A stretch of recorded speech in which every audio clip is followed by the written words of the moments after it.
കഴിഞ്ഞ ദിവസം UGC പരിഷ്കരണത്തെക്കുറിച്ചുള്ള വിജ്ഞാപനം വരികയുണ്ടായി. അധ്യാപക നിയമനത്തെ സംബന്ധിച്ചും അതുപോലെ തന്നെ ഗവേഷണത്തെ സംബന്ധിച്ചും വൈസ് ചാൻസലറുടെ നിയമനത്തെ സംബന്ധിച്ചും പ്രിൻസിപ്പൽമാരുടെ നിയമനത്തെ സംബന്ധിച്ചും ഉള്ള മാർഗരേഖ ഇതിനകത്ത് കൃത്യമായിട്ട് രേഖപ്പെടുത്തിയിട്ടുണ്ട്.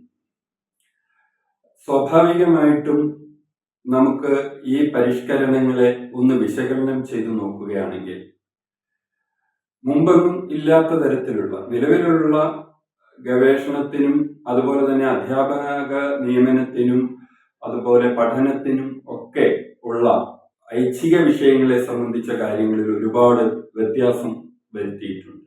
ഇപ്പോൾ കോളേജ് അധ്യാപക നിയമനത്തിന് പ്രധാനമായിട്ടും 55% മാർക്കോടുകൂടി PG കഴിഞ്ഞിരിക്കണം. അതുമാത്രവുമല്ല, നാഷണൽ എലിജിബിലിറ്റി ടെസ്റ്റ് പാസ്സായിരിക്കണം, ഗവേഷണ രംഗത്ത് മികവ് കാട്ടിയിരിക്കണം, അതുപോലെ തന്നെ ഗവേഷണ പബ്ലിഷിങ്ങിൽ മികവ് കാണിച്ചിരിക്കണം.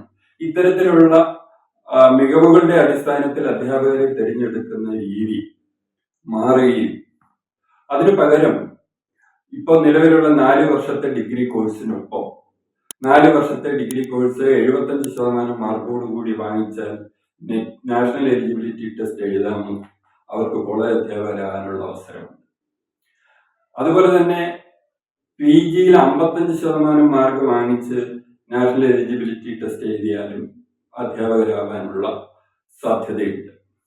പക്ഷേ അധ്യാപക നിയമനത്തിന് നേരത്തെ ഉണ്ടായിരുന്ന മാനദണ്ഡങ്ങളെ കാറ്റിൽ പറത്തിക്കൊണ്ടാണ് ഈ 4 വർഷത്തെ ഡിഗ്രി മാത്രം മതി കോളേജ് അധ്യാപകനാവാൻ, ഗവേഷണ രംഗത്തെ പ്രാഗൽഭ്യമോ മറ്റൊന്നും വേണ്ട എന്ന് പറയും. അത് മാത്രവുമല്ല, ഒരാൾക്ക് ഒരു വിഷയത്തിൽ അധ്യാപകനാകാൻ അയാൾ ഐച്ഛിക വിഷയം ആയിട്ടെടുത്ത് ഡിഗ്രി എടുക്കണമെന്നോ PG എടുക്കണമെന്നോ നിർദ്ദേശിക്കുന്നില്ല.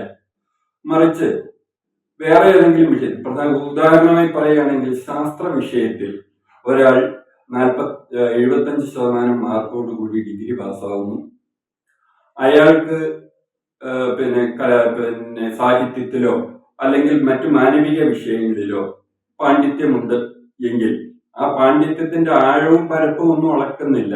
മറിച്ച് ആ സബ്ജക്റ്റിൽ അദ്ദേഹത്തിന് നാഷണൽ എലിജിബിലിറ്റി ടെസ്റ്റ് എഴുതാം. അതുപോലെ തന്നെ അത് ഒബ്ജക്റ്റീവ് ടൈപ്പാണ്. ആഴത്തിലുള്ള ജ്ഞാനമോ അല്ലെങ്കിൽ പരന്ന വായനയോ ഗവേഷണകൗതുകമോ ഒന്നും അതിന് മാനദണ്ഡമായി സ്വീകരിക്കുന്നില്ല. അയാൾക്ക് അധ്യാപകനാവാൻ കഴിയും. അപ്പൊ ഐച്ഛിക വിഷയമായിട്ട് ഒരു വിഷയം എടുത്ത് പഠിക്കണമെന്ന് പോലും ഇല്ല കോളേജ് അധ്യാപകൻ എന്നുള്ള നിലയിലേക്ക് കാര്യങ്ങൾ മാറുന്നു. രണ്ടാമത്, നമ്മുടെ നാട്ടിൽ ഹൈസ്കൂൾ അധ്യാപകനാവാനും ഹയർ സെക്കൻഡറി അധ്യാപകനാകാനും ഐച്ഛിക വിഷയത്തിൽ ബിരുദവും ബിരുദാനന്തര ബിരുദവും BEdും വേണമെന്നിരിക്കെ ആ യോഗ്യതകൾ പോലും ഇനിയുള്ള കാലത്ത് കോളേജ് അധ്യാപകരാവാൻ വേണ്ട എന്ന തരത്തിലാണ് യൂണിവേഴ്സിറ്റിയുടെ പരിഷ്കരണത്തിന്റെ മാർഗരേഖ പോകുന്നത്. ഇത് ഗുണകരമാണോ എന്ന് പരിശോധിക്കേണ്ടതായിട്ട് ഉണ്ട്. കഴിഞ്ഞ 8-ാം തീയതിത്തെ ദിനപത്രത്തിൽ യൂണിവേഴ്സിറ്റി പരിഷ്കരണ നിയമങ്ങളെ കുറിച്ച് വാർത്ത വന്നപ്പോൾ സർക്കാരിനെതിരെ തിരിച്ചടി എന്ന രീതിയിലാണ് മുഖ്യധാരാ മാധ്യമങ്ങളൊക്കെ പ്രതികരിച്ചത്. കേരളത്തിൽ ഗവർണർ ഉപയോഗിച്ച് കേന്ദ്ര ഗവൺമെന്റ് ഇത്തരത്തിലുള്ള പരിഷ്കരണങ്ങൾക്ക് മുന്നേ തന്നെ തുടക്കം കുറിച്ചിരുന്നു. ചാൻസലറുടെയൊക്കെ ഭരണഘടനാപരമായിട്ട് ഗവർണർക്കും ചാൻസലർക്കും അനുവദിച്ചിട്ടുള്ള അധികാര പരിധി കടന്ന് ചില നിയമനങ്ങളിലേക്ക് ആരിഫ് മുഹമ്മദ് ഖാൻ പോയി. ഇത് കേരളത്തിൽ മാത്രമല്ല, പശ്ചിമ ബംഗാളിലും തമിഴ്നാട്ടിലും ഇത്തരത്തിൽ ഗവർണർമാരെ ഉപയോഗിച്ച് ഉന്നത വിദ്യാഭ്യാസ രംഗം സംഘപരിവാരത്തിന്റെ പിടിയിലാക്കുവാനും അതുവഴി അവര് നിയമനങ്ങളും മറ്റുള്ള കാര്യങ്ങളും നടത്തി ആ യൂണിവേഴ്സിറ്റികളുടെ സാംസ്കാരിക സ്ഥാപനങ്ങളുടെയും അതുപോലെ തന്നെ ഉയർന്ന വിദ്യാഭ്യാസ സ്ഥാപനങ്ങളുടെയും അധികാരം കൈപ്പിടിയിൽ ഒതുക്കാനുള്ള ശ്രമം കുറെ കാലമായി തുടരുന്നുണ്ട്. ആ തുടരുന്ന നയങ്ങൾ അപ്പാടെ അംഗീകരിക്കുന്ന തരത്തിലാണ് ഇപ്പോ ഇത്തരത്തിലുള്ള യൂണിവേഴ്സിറ്റി പരിഷ്കരണ നിയമങ്ങൾ UGC പുറപ്പെടുവിച്ചിരിക്കുന്നത്. തീർച്ചയായിട്ടും ഇത് ഗുണകരമാണോ എന്ന് പരിശോധിക്കേണ്ടതായിട്ടുണ്ട്. അതുപോലെ ഗവേഷണ രംഗത്ത് പഠന മികവ് കാണിക്കുന്ന ആളുകൾക്ക് മാത്രമേ ഗവേഷണത്തിന് സാധ്യതയുണ്ടായിരുന്നുള്ളൂ ഇതുവരെയെങ്കിൽ. പഠന മികവുകളുടെ ആവശ്യമേ ഇല്ല. അവർ ഐച്ഛിക വിഷയമായിട്ട് എടുത്ത വിഷയത്തിൽ തന്നെ ഗവേഷണം ചെയ്യണമെന്ന് നിർബന്ധവുമില്ല. അതിനൊരു ഒബ്ജക്റ്റീവ് ടൈപ്പ് ടെസ്റ്റ് എഴുതിയാൽ മതി. ആ ടെസ്റ്റ് എങ്ങനെയാണ് ആഴത്തിലോ പരപ്പിലോ ഉള്ള അവരുടെ വിജ്ഞാനത്തെ അളക്കുന്നതല്ല. ഈ കേവലമായിട്ടുള്ള വിഷയങ്ങളിൽ ഉപരിപ്ലവമായിട്ടുള്ള കാര്യങ്ങൾ മാത്രം അറിഞ്ഞാൽ ഈ ഒബ്ജക്റ്റീവ് ടൈപ്പ് പരീക്ഷ പാസ്സാവാനും അവർക്ക് ഗവേഷണത്തിന് സാധ്യത തെളിഞ്ഞു വരികയും ചെയ്തു. ഇത്തരത്തിൽ ഗവേഷണം കഴിഞ്ഞവർ ഇത്തരത്തിൽ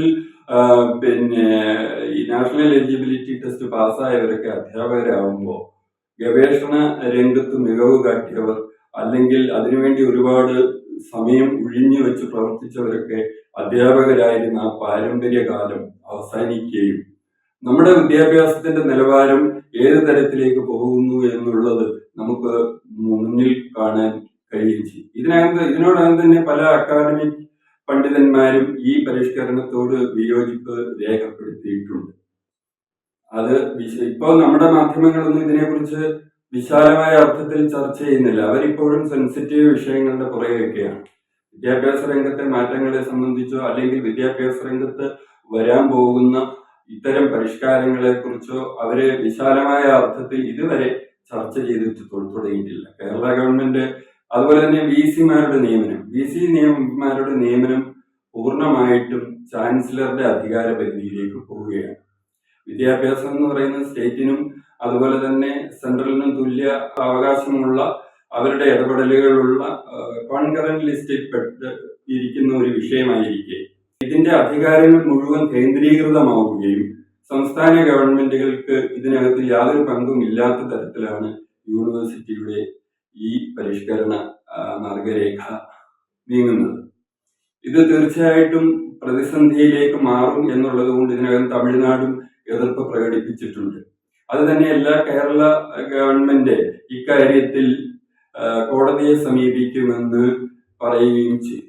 ഏതായാലും ശരി, നമ്മുടെ ഫെഡറൽ ഭരണഘടന അനുശാസിക്കുന്ന തരത്തിലുള്ള അധികാരങ്ങൾ അത് നമ്മുടെ ഫെഡറൽ സംവിധാനത്തിന് അനുയോജ്യമായ തരത്തിൽ മുന്നോട്ട് പോയിക്കൊണ്ടിരിക്കെ നമ്മുടെ വിദ്യാഭ്യാസ കാര്യത്തിലും അതുപോലെ തന്നെ സാംസ്കാരിക കാര്യത്തിലും ഒക്കെയുള്ള ഈ കടന്നുകയറ്റം, അതുപോലെ തന്നെ അതിന്റെ നിയമനങ്ങളെ സംബന്ധിച്ചുള്ള പൂർണ്ണമായ അധികാരം കേന്ദ്ര ഗവൺമെന്റിലേക്ക് മാത്രം പോകുമ്പോൾ അല്ലെങ്കിൽ അത് ഗവൺമെന്റിന്റെയും ഗവർണറുടെയും ചാൻസലറുടെയും കയ്യിലാകുന്ന സമയത്ത്, അത് മാത്രവുമല്ല എഴുത്തു പരീക്ഷയൊന്നും ഇല്ലാതെയാണ് കോളേജ് അധ്യാപക നിയമനം നടക്കുന്നത്.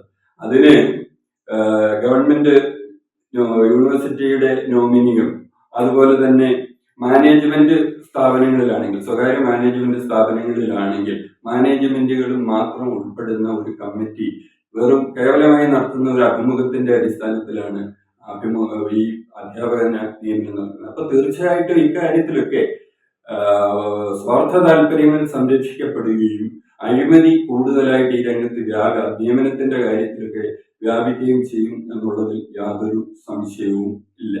പിന്നെ ഗവർണർമാർ നേരിട്ട് വി സിമാരെ നിയമിക്കുന്നു എന്ന് പറഞ്ഞു. വൈസ് ചാൻസലർമാരായി നിയമിക്കപ്പെടുന്നത് നേരത്തെ അക്കാദമിക് പണ്ഡിതന്മാരും മികവാർന്ന അധ്യാപകരും അക്കാദമിക് പാണ്ഡിത്യം തെളിയിക്കപ്പെട്ടവരും ഒക്കെ ആയിരുന്നെങ്കിൽ ഇനി അതിന്റെ ആവശ്യമില്ല. അധ്യാപന രംഗത്ത് നിന്ന് വി സിമാരാവണമെന്ന് യാതൊരു നിർബന്ധവുമില്ല.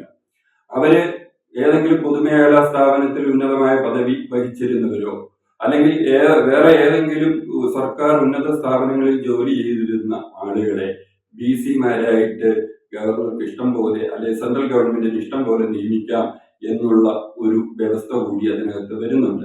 അപ്പൊ തീർച്ചയായിട്ടും ഈ അക്കാദമിക രംഗം അധ്യാപന അനുഭവ സമ്പന്നരെ കൊണ്ട് നിറഞ്ഞിരുന്നതായിരുന്നെങ്കിൽ അത് കൂടുതൽ കുഴപ്പത്തിലേക്ക് പോവുകയും ഇഷ്ടപ്രകാരം കേന്ദ്ര ഗവൺമെന്റിന് വി സിമാരെയും നിയമിക്കാൻ ഗവർണർമാർക്കും ഒക്കെ അതിന്റെ അധികാരം പോവുകയും ചെയ്യുമ്പോൾ സംസ്ഥാന ഗവൺമെന്റിന് ഇക്കാര്യത്തിൽ യാതൊന്നും ചെയ്യാൻ ഇല്ല എന്നുള്ളൊരവസ്ഥയിലേക്ക് കാര്യങ്ങൾ വരും. അപ്പൊ തീർച്ചയായിട്ടും സംഘപരിവാറിന്റെ ഏറ്റവും പ്രധാന ലക്ഷ്യങ്ങളിൽ ഒന്ന് സാംസ്കാരിക സ്ഥാപനങ്ങളും വിദ്യാഭ്യാസ സ്ഥാപനങ്ങളും കയ്യിലെടുക്കുകയും അതിന്റെ തലപ്പത്ത് അവരുടെ ആൾക്കാരെ നിയമിക്കുകയും അതുവഴി അവരുദ്ദേശിക്കുന്ന ഹൈന്ദവ രാഷ്ട്രീയം പ്രചരിപ്പിക്കുക എന്നുള്ള ഉദ്ദേശ ലക്ഷ്യവും നടപ്പാക്കുകയാണ് ഇതിന് പിന്നിലുള്ള ലക്ഷ്യം എന്ന് പറയുന്നത്. ഇതിനെക്കുറിച്ച് കൂടുതൽ വ്യാപകമായ ചർച്ചകൾ നടക്കുകയും ഉന്നത വിദ്യാഭ്യാസ രംഗം സംരക്ഷിക്കുന്നതിന് ഉതകുന്ന തരത്തിലുള്ള നീക്കങ്ങൾ എല്ലാ ഭാഗത്തു നിന്നും ഉണ്ടാവുമെന്നും നമുക്ക് പ്രതീക്ഷിക്കാം.